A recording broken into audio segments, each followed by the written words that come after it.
Nesse vídeo nós vamos conversar com o Valdemar Ramos sobre a questão mais polêmica e sensível e preocupante do nosso cenário político brasileiro, que é a famosa PEC 287. PEC, como todos sabem, é projeto de emenda à Constituição que está prevendo uma reforma completa da Previdência Social. Por isso, Valdemar, eu gostaria que você nos explicasse de maneira detalhada quais as principais mudanças. É óbvio que a gente não tem como esgotar o tema aqui, mas eu gostaria que você, de maneira simples e sucinta, nos trouxesse um resumo dessa PEC e aonde ela vai impactar na vida do segurado, na vida dos trabalhadores e na nossa vida.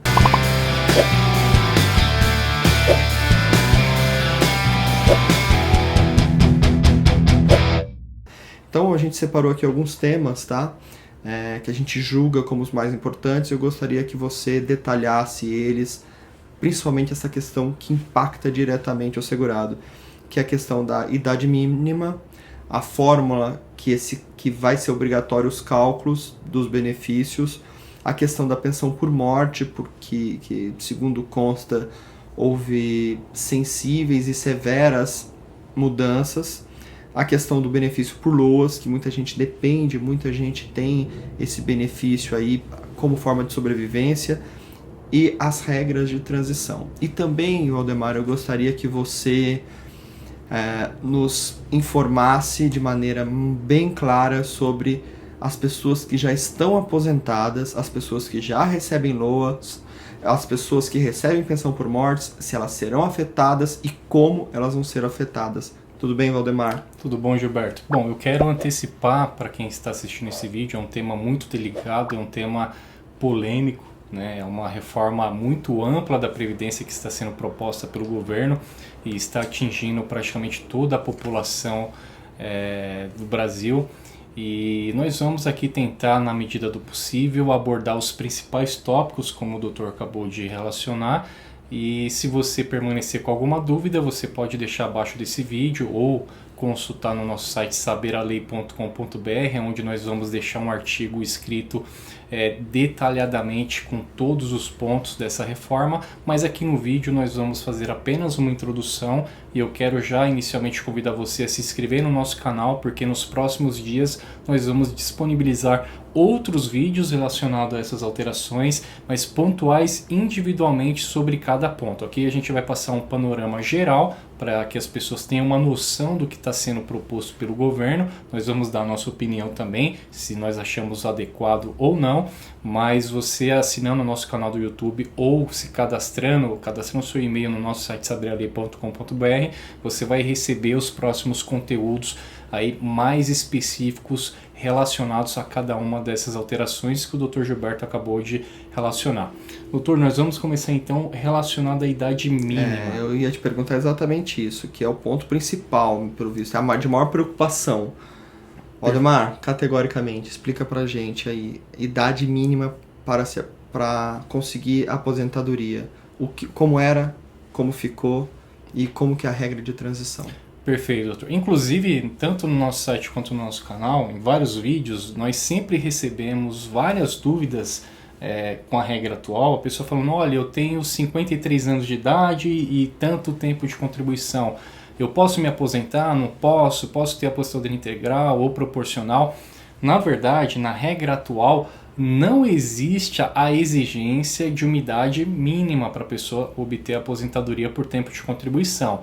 O único benefício atualmente que exige idade mínima é a aposentadoria por idade, que atualmente homem deve ter 65 anos, mulher 60 mais 15 anos de contribuição. Então a regra atual para esses dois benefícios é essa: a aposentadoria por tempo de contribuição não exige idade mínima. Então o que foi implementado pelo governo nessa PEC, nessa proposta de reforma à Previdência, perdão, é que existirá uma idade mínima para todos os segurados da Previdência Social, tanto do regime geral quanto do regime próprio também, está tentando unificar os sistemas, mas a idade mínima foi estabelecida de 65 anos de idade, tanto para o homem quanto para a mulher.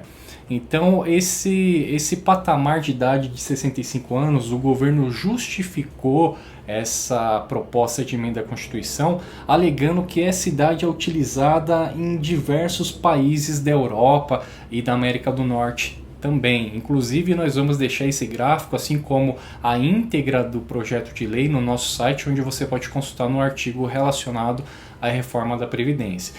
Então são várias questões que a gente deve analisar em relação ao estabelecimento de uma idade mínima, doutor. Primeiro, o nosso país, o Brasil, ele tem uma extensão continental, né? É muito extenso, é muito grande o Brasil, com várias diferenças regionais, inclusive de temperatura, inclusive de perfil de pessoas, de trabalhos, enfim.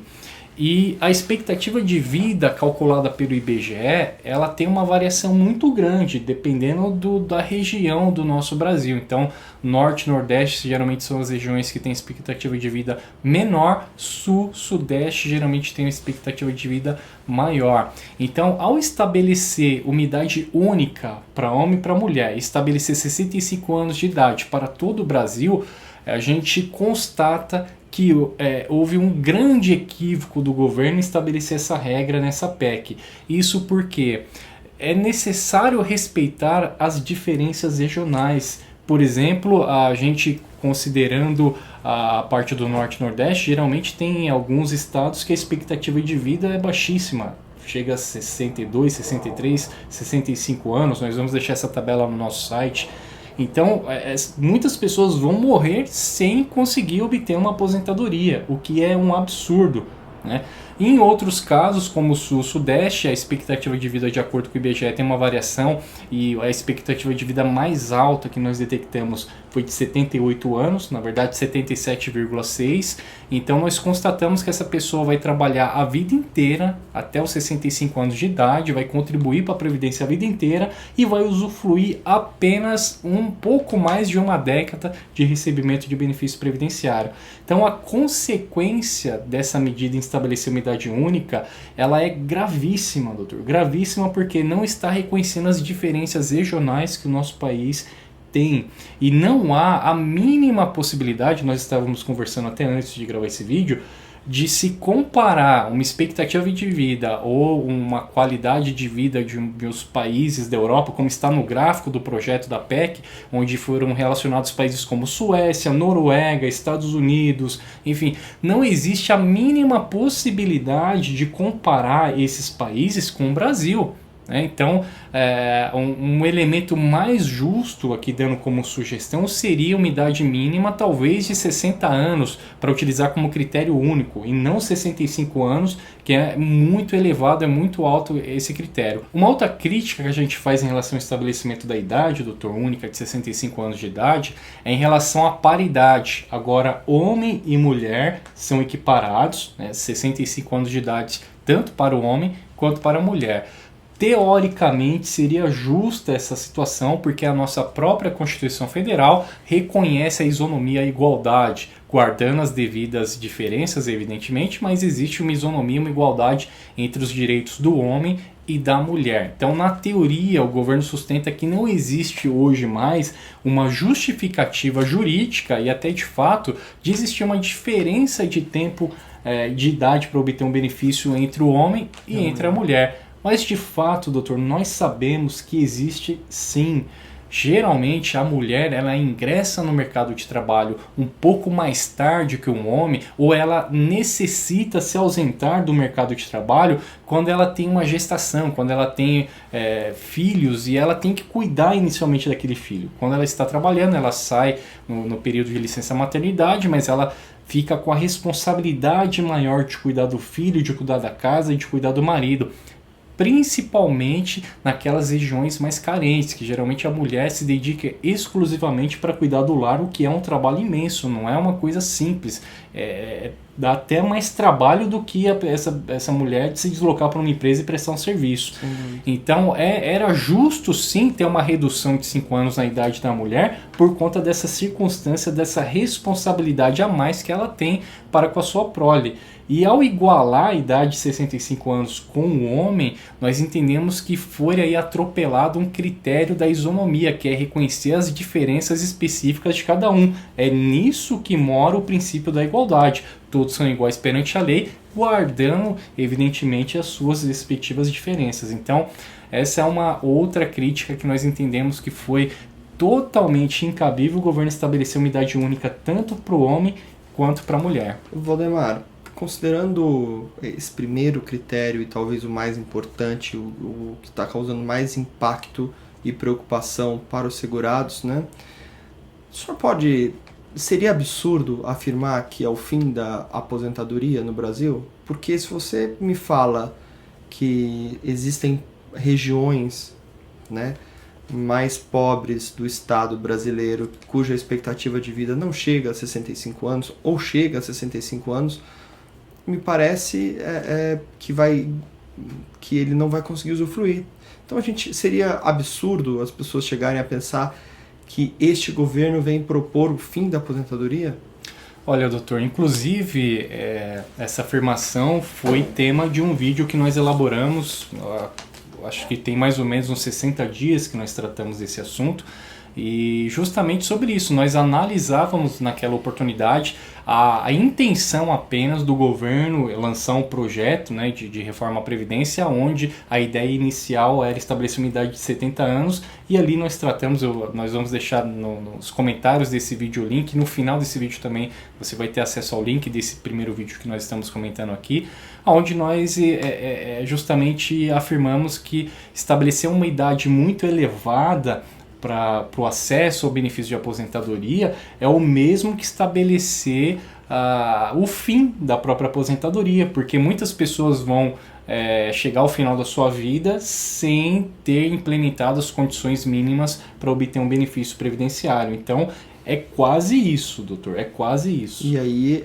eu tenho certeza que quem está nos assistindo neste critério, nesse ponto do vídeo, que está se fazendo a seguinte pergunta: mas se o governo me propõe o fim da aposentadoria, que eu vou trabalhar até a minha velhice, até a terceira idade, poderia, Valdemar, existe essa PEC trouxe alguma alternativa da pessoa sair do regime e talvez investir em outras coisas? Porque me parece que uma pessoa que mora numa região cuja expectativa de vida é 65 anos, não me parece lógico que ela queira investir ainda na Previdência Social.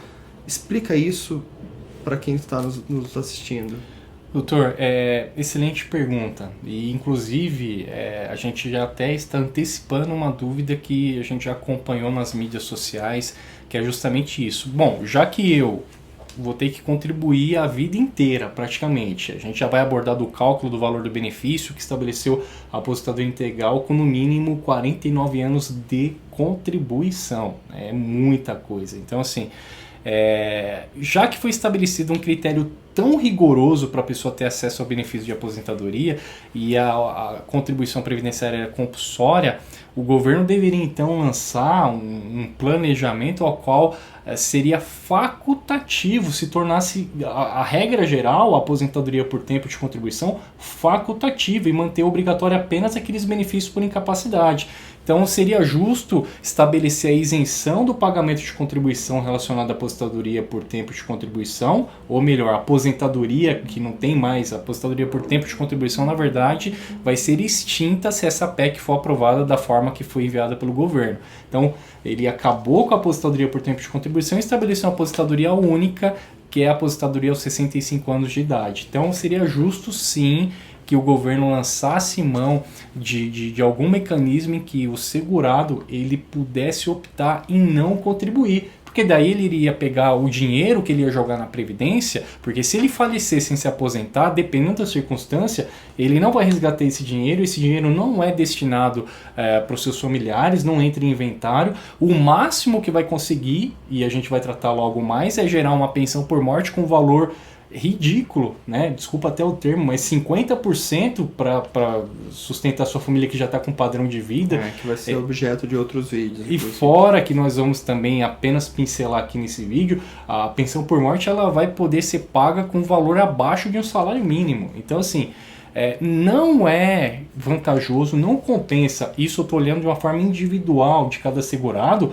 pagar a previdência hoje, porque ele não tem a certeza de que ele está poupando hoje, está pagando a previdência, para no futuro, quando ele estiver sem condições de trabalhar, ele vai ter o retorno do recebimento. Então, não compensa, não vale a pena. O problema, doutor, é que o governo ele aumentou a idade, ele restringiu o acesso não só à aposentadoria, mas a vários benefícios previdenciários, e ele manteve a mesma arrecadação. As mesmas contribuições, tanto as contribuições patronais quanto as contribuições do empregado, dentre outras contribuições que o governo gerou para custear a Previdência Social, estão mantidas e continua sendo compulsória.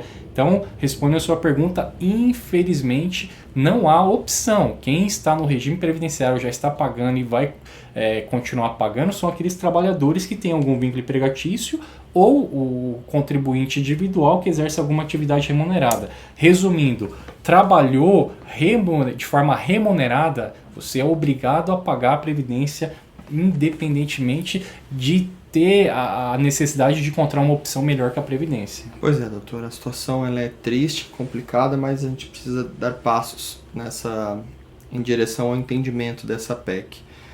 Doutor, mudou alguma coisa com relação à fórmula do cálculo? A gente ouve falar, né? A gente tem muita dúvida com o tal do fator previdenciário, que já foi objeto de inúmeros vídeos que fizemos aqui para o site Saber a Lei, mas é sempre uma dúvida recorrente. Então eu queria saber, houve mudança com relação ao fator previdenciário com a formulação do cálculo para a aposentadoria? Se houve, quais foram e se elas são benéficas ou se elas são prejudiciais ao segurado? Perfeito, doutor. Houve sim uma significativa mudança na forma de realizar o cálculo do benefício previdenciário. E o que a gente deve aqui iniciar esse bate-papo é que a aposentadoria por tempo de contribuição não existirá mais. A aposentadoria por idade não existirá mais. O que ocorrerá é uma aposentadoria geral aos 65 anos de idade e foi estabelecido um tempo mínimo de contribuição de 25 anos. Ou seja, hoje, nas regras atuais, a aposentadoria por idade exigia apenas e tão somente 15 anos de contribuição. Com a nova regra ela sendo aprovada, o tempo mínimo para a pessoa obter o acesso à aposentadoria são de 25 anos mais a idade de 65 anos. Aí ela vai se aposentar com valores proporcionais ao que ela pagou e o cálculo a gente vai esclarecer agora como que é feito. O cálculo, doutor, até antecipando algumas dúvidas que surgem, é mais vantajoso que a regra atual ou não? Algumas circunstâncias esse cálculo sim será mais vantajoso, em outras circunstâncias não será mais vantajoso. Quando que esse cálculo vai ser vantajoso? Quando a pessoa entra na regra de transição. Quem já contribuiu atualmente, está próximo de se aposentar, entrar na regra de transição, aí sim o novo cálculo pela PEC vai ser mais vantajoso. Agora, quando essa pessoa não tiver possibilidade de entrar na regra de transição e pegar a nova regra integralmente, esse cálculo não vai ser vantajoso. Como que é o cálculo da aposentadoria, doutor? Hoje, extrai 80% dos maiores salários de contribuição do segurado a partir de julho de 1994 até a data de entrada do requerimento dessa aposentadoria. Então, tira essa média de contribuições das maiores e aí aplica o fator previdenciário, que nós já tratamos em vários vídeos, onde considera a expectativa de vida, o tempo de contribuição. E esse fator previdenciário ele serve justamente para existir um equilíbrio no sistema, ou seja, quanto mais cedo a pessoa se aposentar, mais haverá incidência do fator, logo menor será o benefício de aposentadoria. Quanto mais idosa essa pessoa obter o benefício, maior será, consequentemente, o benefício por uma menor incidência do fator previdenciário. Lembrando que em algumas raríssimas hipóteses, o fator previdenciário pode até melhorar o valor do benefício, em raríssimas hipóteses, tá? Mas, enfim, hoje o cálculo é assim. E a partir de 2015, no final de 2015, surgiu uma nova metodologia de cálculo, que foi justamente para dar uma opção sem o fator previdenciário, que é a questão da pontuação 85-95, que gradativamente iria chegar a 90-100. Então, nessa sistemática de cálculo, somava-se aí o tempo de contribuição mais a idade. Atingindo o tempo que hoje é 85 ou 95 pontos, essa pessoa iria obter a sua aposentadoria sem aplicação do fator previdenciário, e é um sistema até um tanto quanto justo e lógico. Nós vamos se aprofundar nele logo mais, porque ele estabelecia uma regra de pontuação que necessariamente essa pessoa não iria conseguir se aposentar mais jovem. Então ela teria que ou contribuir mais ou ter mais idade para ter acesso ao benefício previdenciário, sem o fator, tendo o valor justo de aposentadoria e desonerando também um pouco a Previdência Social em conceder benefícios para um segurado teoricamente jovem. Então a regra atual é essa. Como que ficou a nova regra? Como que será o novo cálculo? Também vai começar extraindo 80% dos maiores salários de contribuição desse segurado, apurando o salário de contribuição, tirando esses 80% dos maiores, vai ser aplicada uma alíquota de 51%.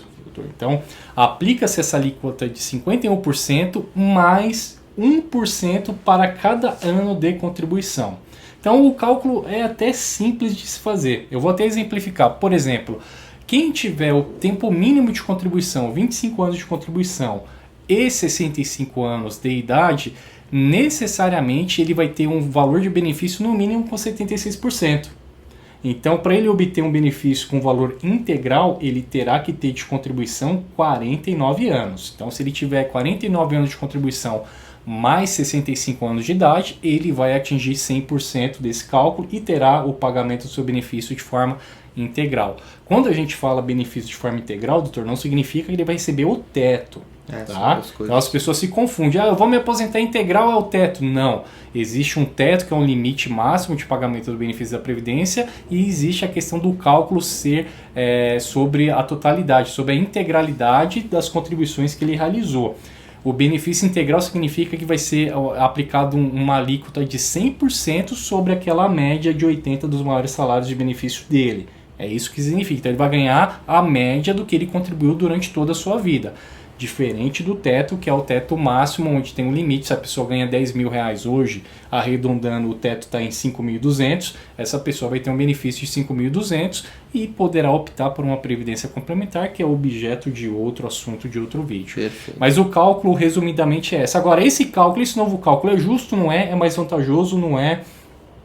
Como eu iniciei aqui a nossa conversa, vai depender da circunstância. Por exemplo, hoje quem se aposenta por tempo de contribuição ou quem se aposenta por idade não obtém o benefício integral. Raríssimos são os segurados que obtêm a aposentadoria integral. Então hoje, de fato, já não existe aposentadoria integral, porque essa pessoa tem que trabalhar muito e ter muito tempo de contribuição para chegar a ter um benefício integral por conta do fator previdenciário, o que não acontece. Porque as pessoas preferem se aposentar precocemente, receber um benefício bem menor do que esperar, até mesmo porque a gente tem regras totalmente inconsistentes, com várias alterações, que a pessoa não se sente segura de aguardar um momento futuro para se aposentar, porque pode mudar a regra a qualquer momento, como é o caso agora.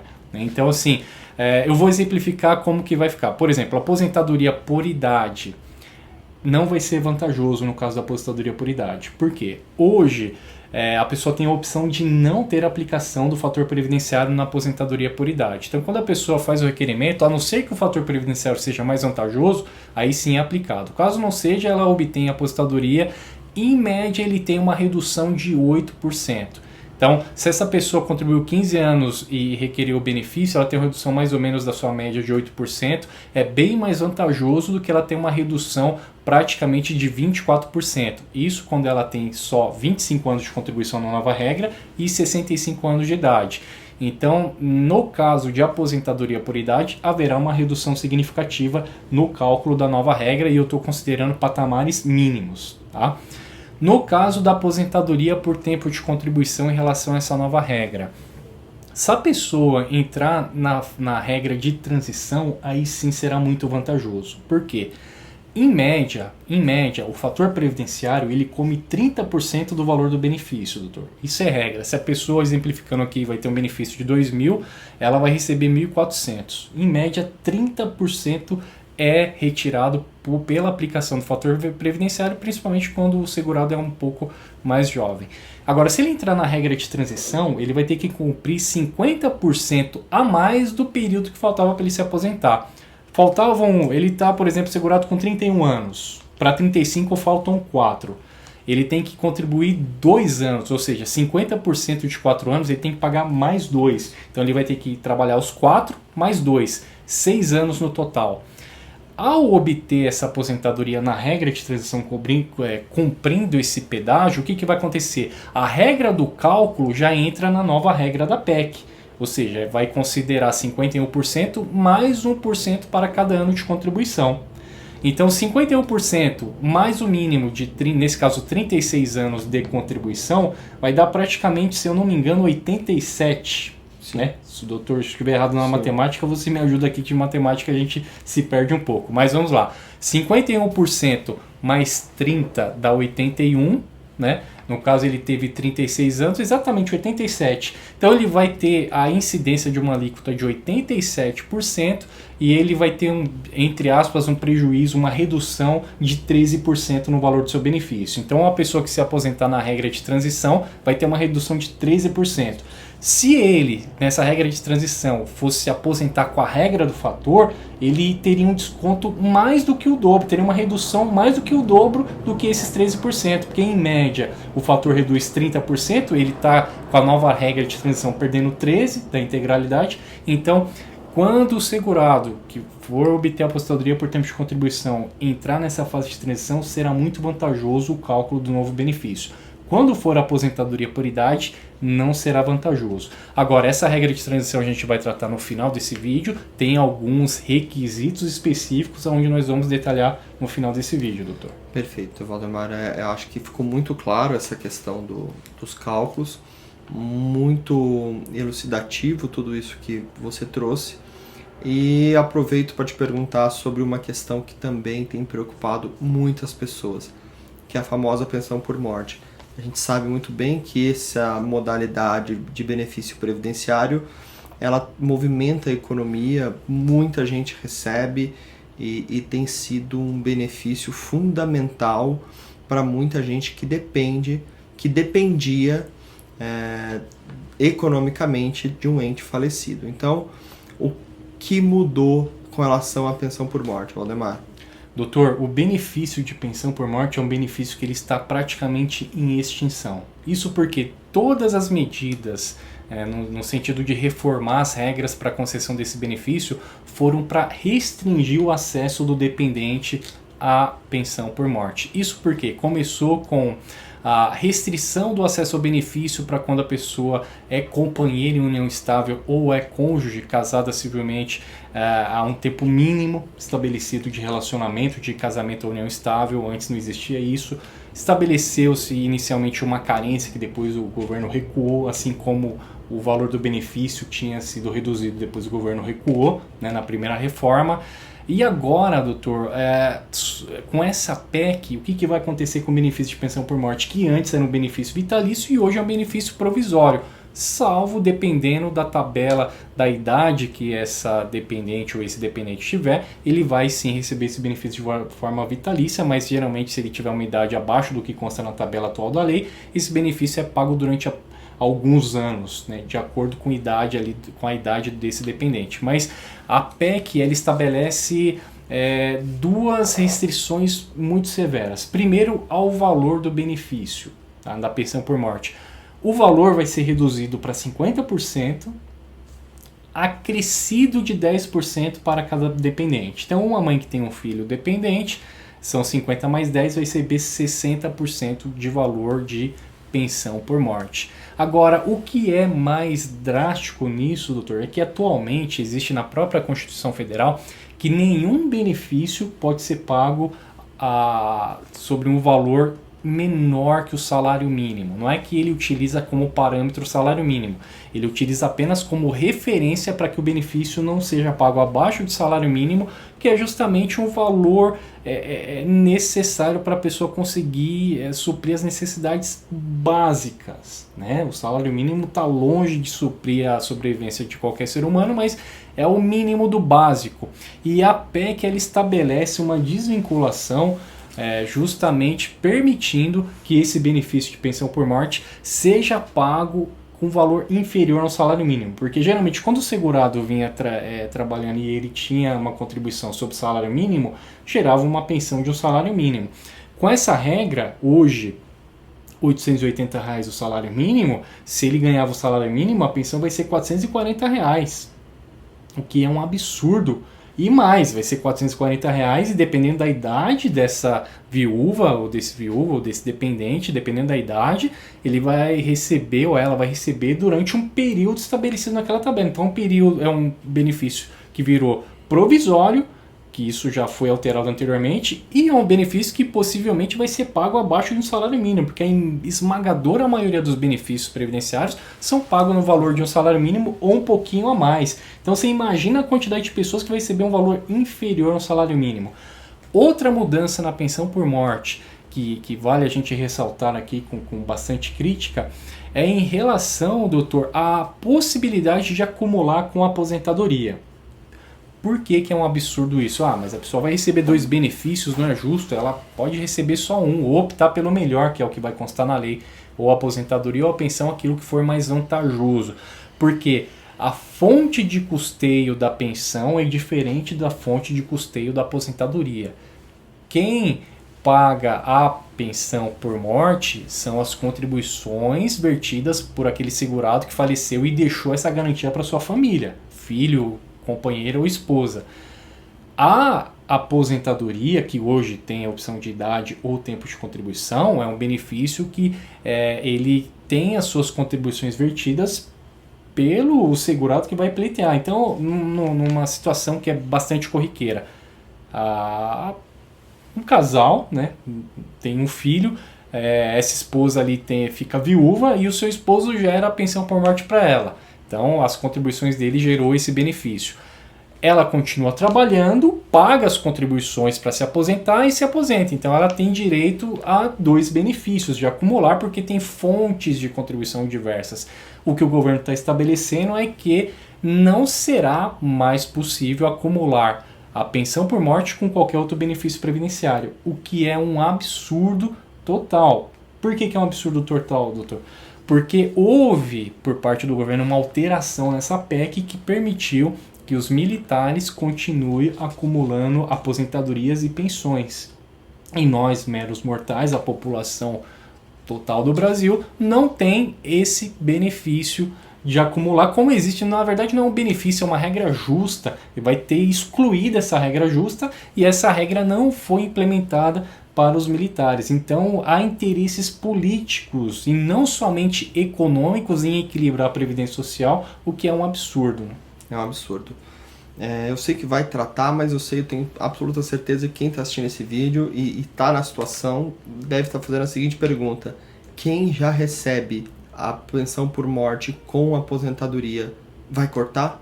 Não, doutor, não. Aí é um caso típico de direito adquirido, tá? Quem já recebe a pensão por morte junto com a aposentadoria não terá nenhum tipo de afetação no recebimento desses benefícios, permanece tudo igual. O que vai ser alterado é da alteração da Constituição para frente. Perfeito.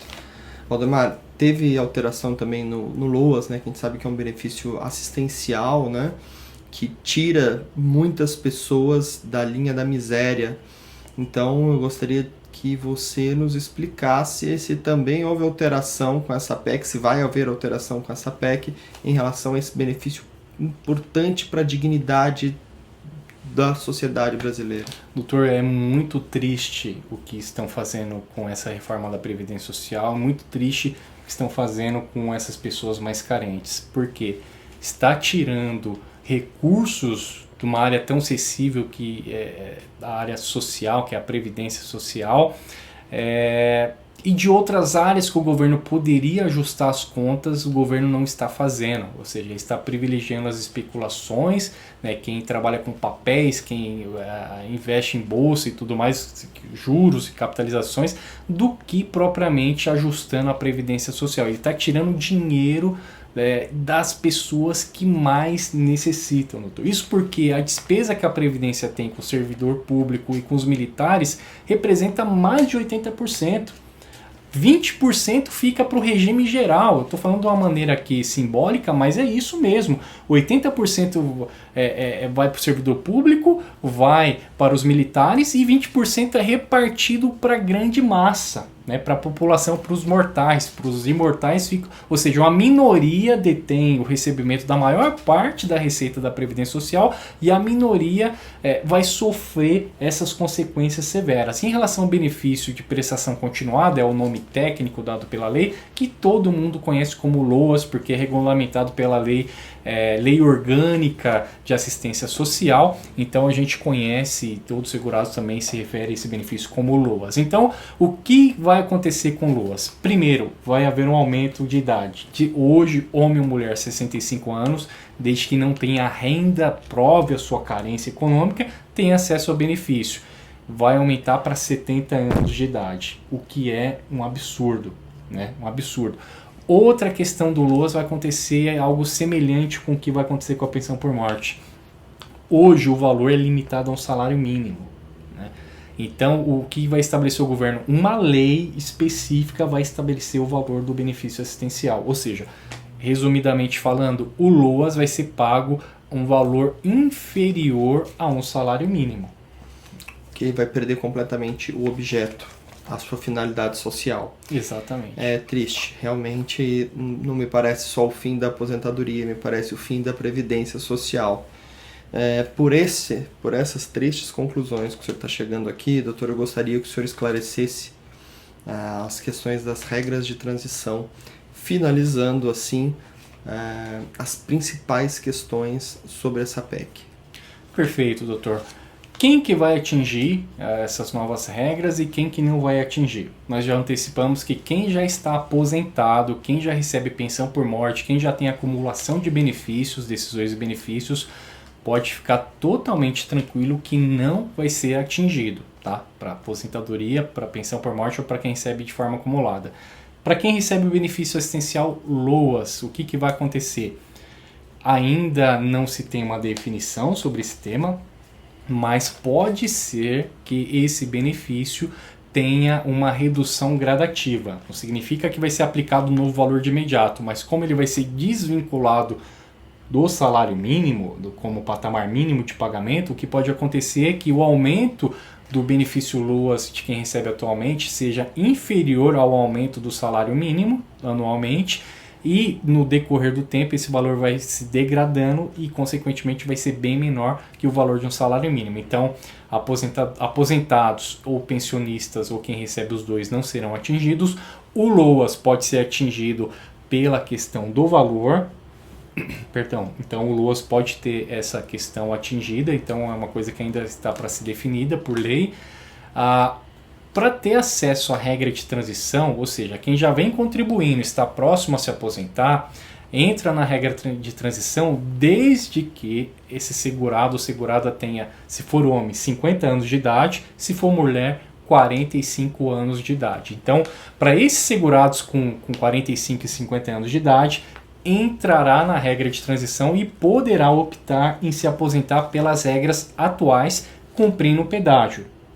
Esse pedágio a gente já conversou, equivale a 50% do que faltava para essa pessoa se aposentar. Então essa pessoa, digamos que um homem tenha 25 anos de contribuição, faltam 10 para ele obter a sua aposentadoria. Então ele vai ter que pagar 50% do que faltava. 50% de 10 são 5 anos, então ele vai ter que contribuir 40 anos, né, 35 mais 5, que é a metade do que faltava, para ele obter a aposentadoria. Aí é que nós recomendamos que as pessoas façam um planejamento previdenciário, façam uma análise dos documentos, façam os cálculos para analisar se principalmente quem está nessa regra de transição, se vale mais a pena ela optar em realizar seus pagamentos, seu planejamento previdenciário com a regra atual ou com a nova regra. Lembrando que a nova regra vai exigir 65 anos de idade, independente da contribuição. 25 anos é o tempo mínimo de contribuição que tem que ter, mas a idade de 65 anos é um requisito que tem que ser em conjunto com o tempo. Quem entra na regra de transição não vai ter o limite ou a necessidade de chegar aos 65 anos para se aposentar, mas vai ter que pagar o pedágio. Então, por isso que é muito importante realizar uma análise e um planejamento previdenciário para quem se encontra nessa fase de transição, doutor. Resumidamente, são essas as ponderações que nós temos aqui para passar. Nós vamos concluir esse vídeo por aqui porque já está bastante extenso, então a gente vai deixar os assuntos para se aprofundar individualmente cada um deles em vídeos individuais. Nós não abordamos aqui, por exemplo, a questão do servidor público, a gente não abordou a questão dos militares com a devida profundidade que o assunto necessita, dentre vários outros assuntos que estão relacionados a essa reforma, essa PEC, né, a reforma da Previdência Social, que nós vamos apurar individualmente para cada um dos vídeos que nós vamos disponibilizar nos próximos dias, Gilberto. Perfeito, Valdemar. Eu acho que realmente os pontos principais eles estão declinados nesse vídeo, mas são os bem principais de fato. A gente convida para que você que se interessou pelo tema e está até agora assistindo esse vídeo, é porque fatalmente se interessa pelo tema ou tem alguma preocupação com relação a essa PEC. Pedimos para que você se cadastre no nosso canal aqui no YouTube. Tem alguma dúvida, mande para a gente aqui nos comentários, ou se quiser privacidade, vai até o site do Saber a Lei, entre na parte de contatos e mande a sua dúvida, o seu pedido para a gente através desse canal lá no saberalei.com.br. A gente agradece novamente e até uma próxima. Doutor, eu agradeço você que acompanhou até aqui esse vídeo, eu agradeço a companhia do doutor em compartilhar com a gente aqui essa conversa. E só um adendo a esse assunto rapidamente que a gente não pode deixar passar batido. Esse projeto de emenda à Constituição Federal, ele vai ser submetido primeiramente à Câmara dos Deputados, 2 votações, depois vai seguir para o Congresso, mais 2 votações, sendo aprovado pelas 2 casas, segue para promulgação. Quando é que vai entrar em vigor essas novas regras, caso essas regras sejam aprovadas?